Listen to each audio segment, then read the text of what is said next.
आइए दोस्तों, हम लोगों के चैनल में आप लोगों का स्वागत है, वंदन है। आइए, फगुआ का समय चल रहा है। आइए फगुआ सुनाते हैं। फागुन महीना लग चुका है। फागुन का महीना चल रहा है। होली आने वाली है। पुतना बधन जदुराई जहरवा लगाई। पुतना जब गई थी श्री कृष्ण भगवान को अपने स्तन में जहर लगा करके दूध पिलाने, उस समय का ये फगुआ है। आइए आनंद लीजिए फगुआ का, और फुल वॉच में वीडियो देखिएगा और कमेंट बॉक्स में लिख करके सूचित करिएगा कि आप लोगों को होली गीत कैसा लगा। आइए आनंद लीजिए।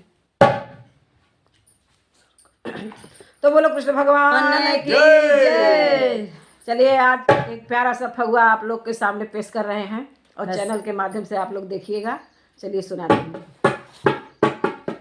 आई पुतना बदन जदुराई, आई पुतना बदन जदुराई, जहरवा लगाई। आई पुतना बदन जदुराई जहरवा लगाई।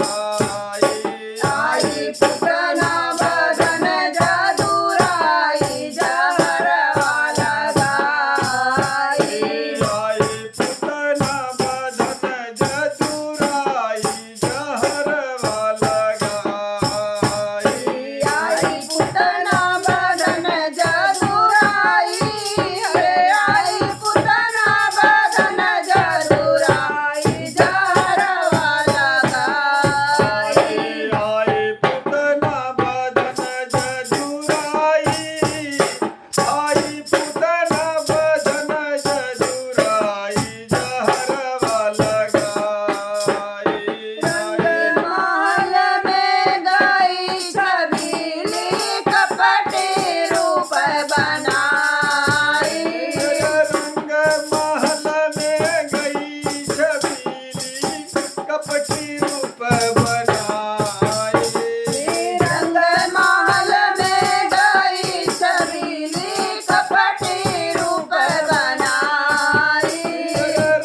आई पुतना बदन जदुराई